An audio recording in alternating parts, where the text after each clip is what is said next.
Without further ado, I'm ready to begin today, displaying and spotlighting our next several True Voice podcasting graduates. This morning, I have the opportunity to introduce you to Lynn Underhil. Lynn Underhil has been in this group for the very beginning to the very end and has been scraping and scratching and learning and smiling and lighting up the room the whole time. Sometimes Lynn was pulling on her hair and sometimes she was just like cheering, so proud of herself. She's made such gains and really learned what it takes. I mean, we learned what it takes to learn. By Lynn being in the group, we all got to learn at the same pace as Lynn. Lynn learned so many things that most of us take for granted during this course. And then Lynn stepped into her magic, her true voice.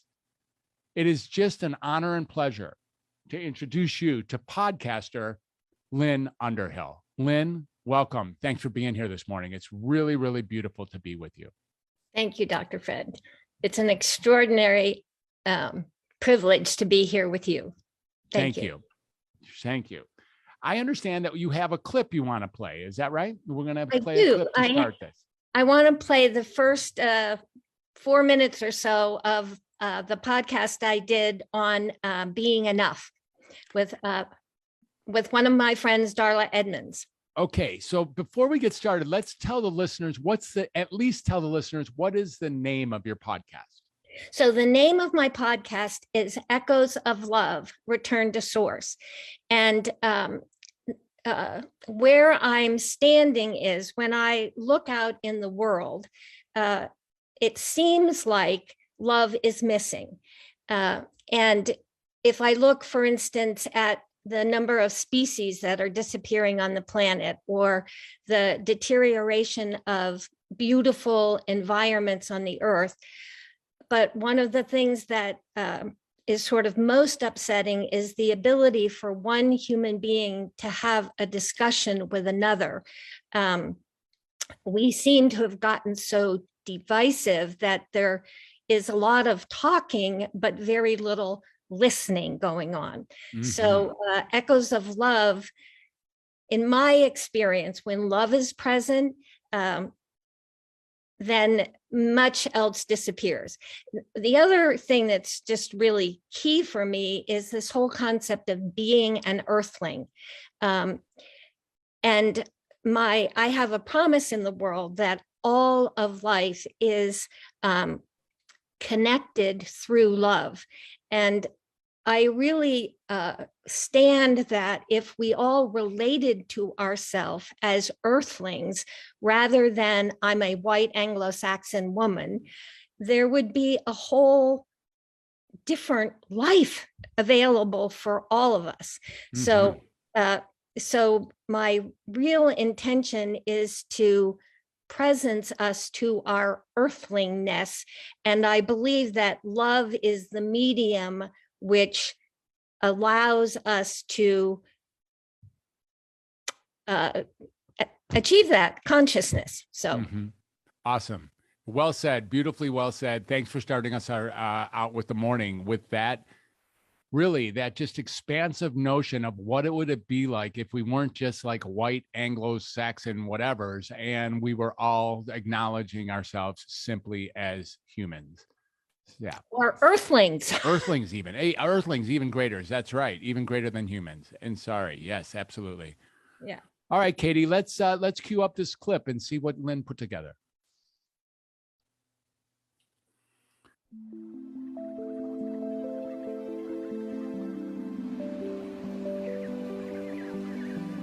Welcome to the Echoes of Love podcast, where we look at what is between you and source, whatever that source may be for you, whether that's love or earth or God or whatever. And tonight we have as our guest, Darla Edmonds.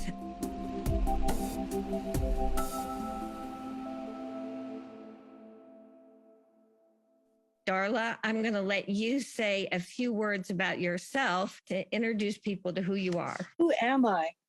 Well, I'm a spiritual being first. Yes. And I'm in this temple on this planet. Happy to be here. I'm a wellness programmer, or at least formerly I was, public health education person, committed to transformation of life itself.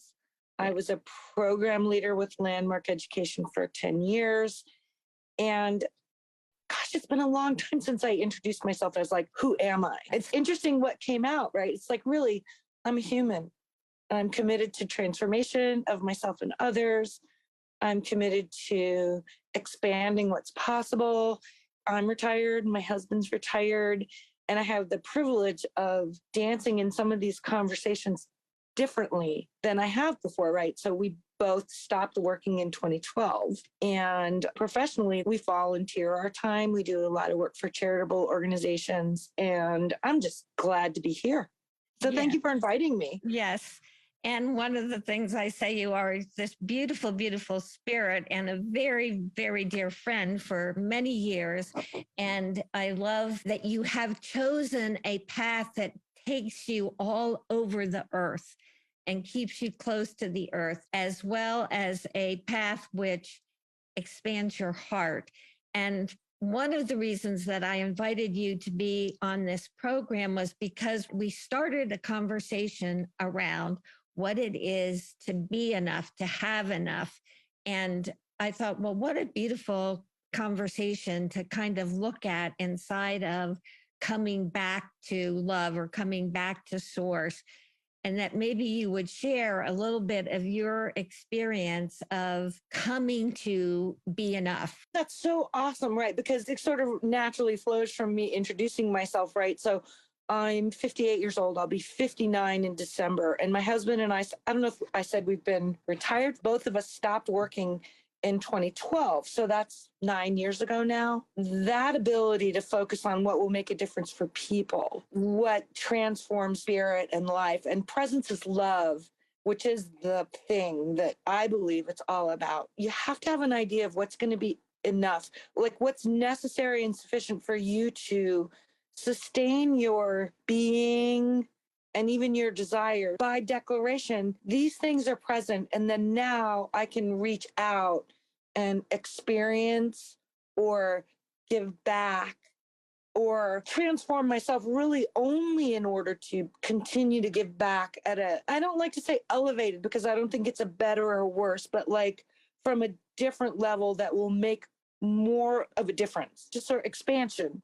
Yes. Expansion is better than more, not better, right? You can't get away from the human language of it. An expanded conversation about what's possible for people to find what's enough so that they can then create love, connection, forgiveness, which is essential for ongoing connection of yourself and other people and circumstances. So the enough conversation is really big because we all have to decide, when do I have enough that I can stop procuring goods, money, so that I know I'm secure, food? Do I have enough love that I can now give back? Like whatever all that is, right?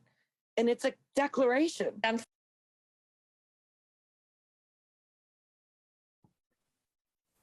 just beautiful. So that's a sense of the conversations we can have. And literally, Darla mentioned you had us create, or Sean had us create, 3 pillars. And for me, those pillars were deep connection, curiosity, and forgiveness. And in the area of forgiveness, that's where the conversation came up about doing enough, having enough, being enough.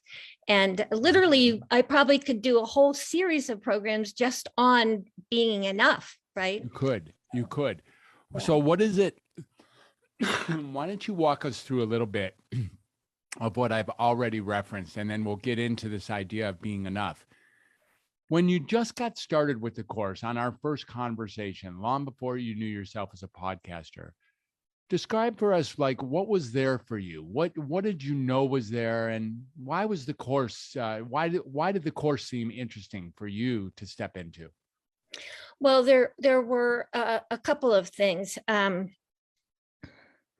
One of the things that I realized is that I've been coming into knowing my voice for some period of time. And there's certain areas where I never had any issue. Well, maybe, I don't know. I worked for IBM for many years, and there's a certain level that I reached, but where like I was a technical expertise, and I worked with global assistants all around the world and put together a program that allowed IBM eventually to take the global assistance and outsource it to another company.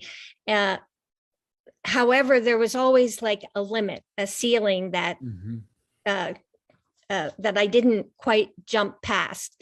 And I don't know, in true voice podcasting, to some extent, there are other things that I have been doing as well, but it pushed me. And oftentimes it was my upset with what was happening in the program. And it was so confusing in the beginning. And I thought it was going to be one way, and all of a sudden it was different. And it took me something to have my voice heard in that. And I think that once it got heard, it like just opened up a whole, I don't know, it just freed something up for me. And then, of course, I dove into having conversations with people because I love that. I love being in communication with people. I love listening to them. I love expanding awareness through conversation. I love having my awareness expanded through being with another. So all of that. And the thing that I think kept me, I kept coming back, and I kept knowing that whatever we were doing was being recorded. And I also knew that the community was so extraordinary that as I got ready to understand the next step, somebody would be there and help me through the next step. And that turned out to be the case.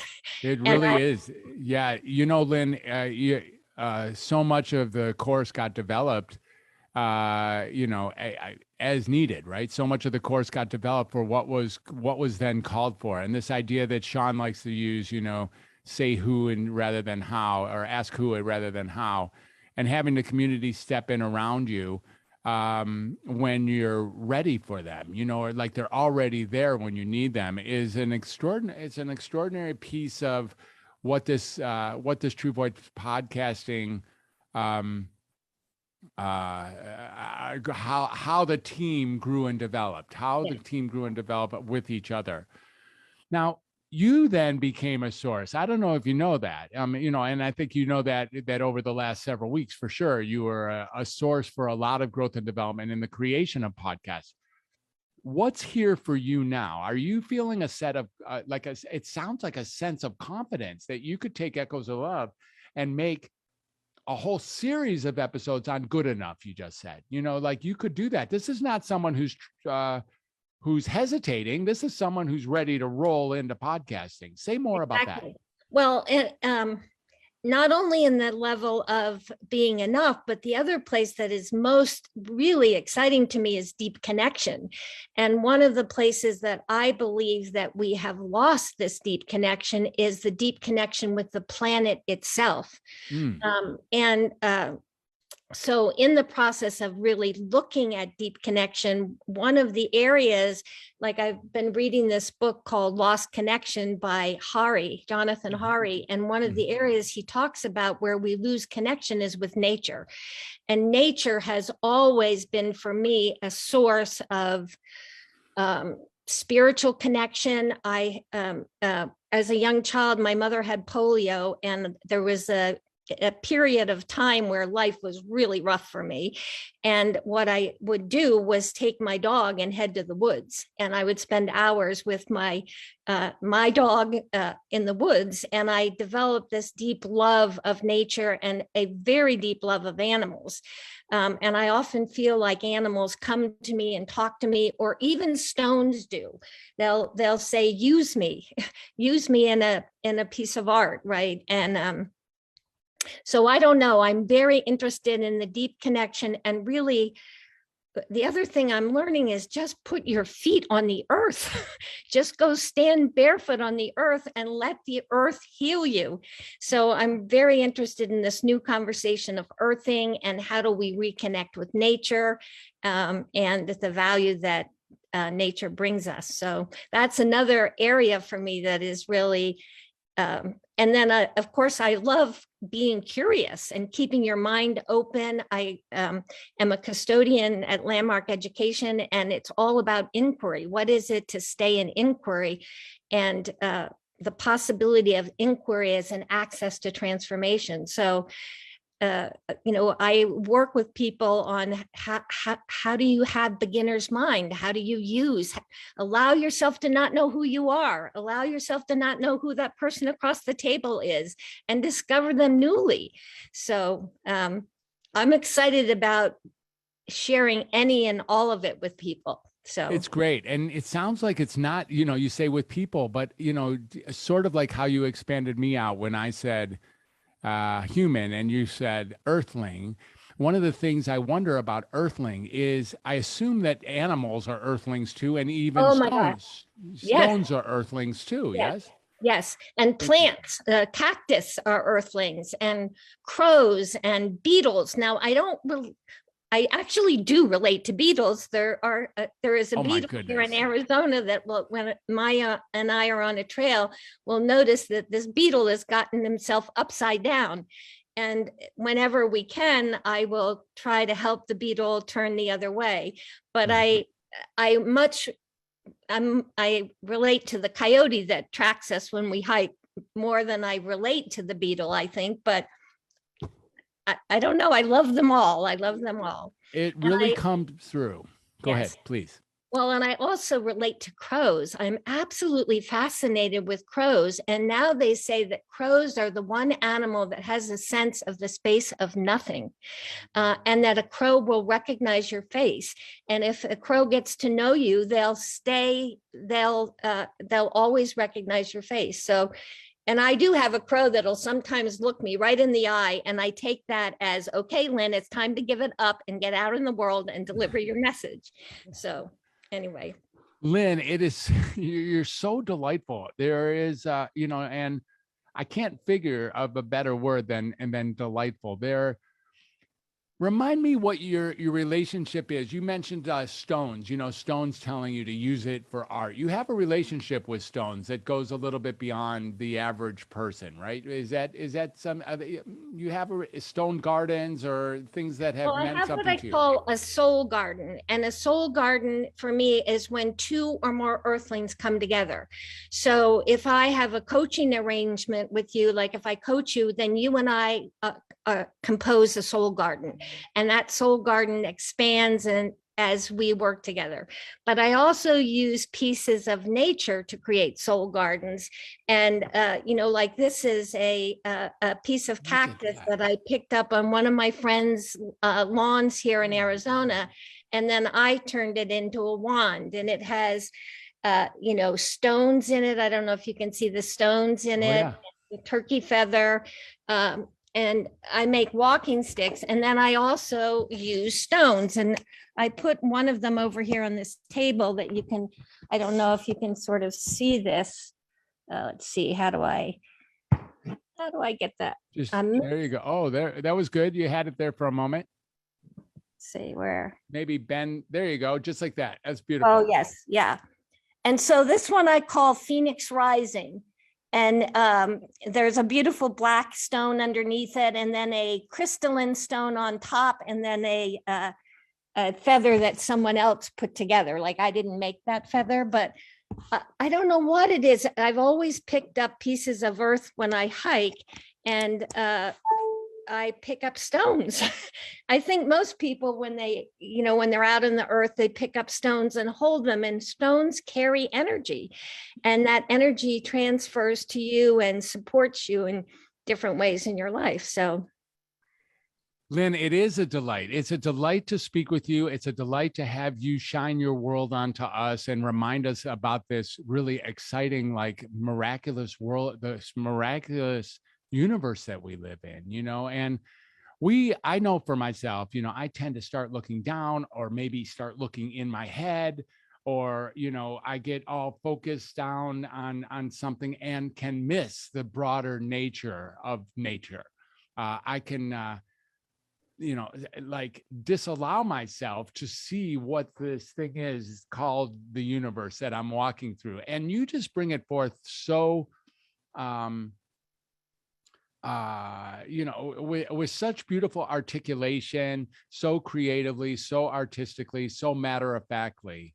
And my goodness, it is just an honor to be your friend, and an honor to be blessed with what you grace us with this morning, and who you really are, and to have tapped your real self.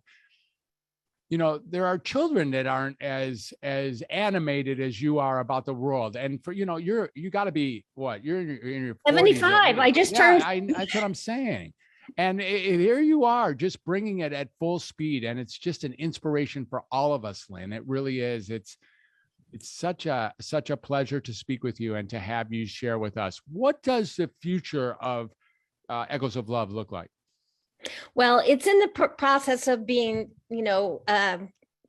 opened up in a lot of ways. Podcasting is definitely something that I'm going to continue to do because I love it. So I have a new website that's coming into creation. And because my interests are so eclectic, from soul gardens to coaching to Reiki, there'll be pages for all these different healing energy kind of work that I do, as well as the down to earth. So I was very, very fortunate, I think, to have the family that I have, right? And I laugh sometimes that my father gave me everything I want, which turned out to be a weakness as well as a gift. And I've just in the last year discovered, or the last couple of weeks, discovered the degree to which I've been irresponsible with money, like really tackling my finances and being accountable for my finances. And some of that is a result of the really rough period I had as a child. And I think my father figured that out, and then he pretty much gave me everything I needed. But one of the things he allowed me to do is I have 2 degrees, and my undergraduate degree is in philosophy. And I studied at the University of Texas with a man named Raja Rao, who was from India. And I met a guru when I was 20 years old. And then I was divorced with 3 kids, and I moved to Arizona, where my dad was teaching, and my master's degree is in system and industrial engineering. So both aspects of my being, the one that is matter of fact, scientific, able to deal with the world at the level of the world, as well as the one who is very spiritual and woo-woo, got nurtured. And I'm coming back into my woo-woo-ness, because there are many years that I tried to dampen the woo-woo to be accepted, and I'm now allowing woo-woo to woo. No, yeah, you got to allow woo-woo to woo. That's the only thing that's there to allow woo-woo to do. So thank you for allowing your woo-woo to woo. And one of the things I'm wondering, we noticed that there's an Underhil or 2 that are with us this morning. Is that right? Yes, there are. Can we shine light on one of these Underhils and get them on camera? My brother John Underhill is here, and then I think my sister Leslie Underhill is here, and I don't know whether any of the others are here, but let's see if we can get them spotlit. All right, there's Leslie. Oh, this is Lisa Thompson, and Lisa is my adopted sister. When we lived on a farm in New Jersey, her father's farm was down the road from ours. So Lisa has been with us forever and ever as an adopted sister. Yes. Fabulous. Awesome. Well, thank you for coming on, Lisa. John's not on camera, so we cannot embarrass him. All right. We'll try to get him a cameo later if we can. Yes. Lynn, thanks for blessing us this morning. Thanks for gracing us with your absolute delightfulness. It's just been an honor. I don't know if you're watching the chat, but everyone here loves you to death, and they all want to hang out with you. So thanks for being here. Thanks for joining us. Thanks for being a podcaster. Thanks for letting us serve you to the point where you can start expressing yourself using this beautiful medium of podcasting. Thank you, Dr. Fred. Thank you for inviting me to do this course with you. It's really, really been fun, Lynn. And stay in the community. We have spaces for you. We have all sorts of stuff that we can do moving forward. Awesome. Thank you so much.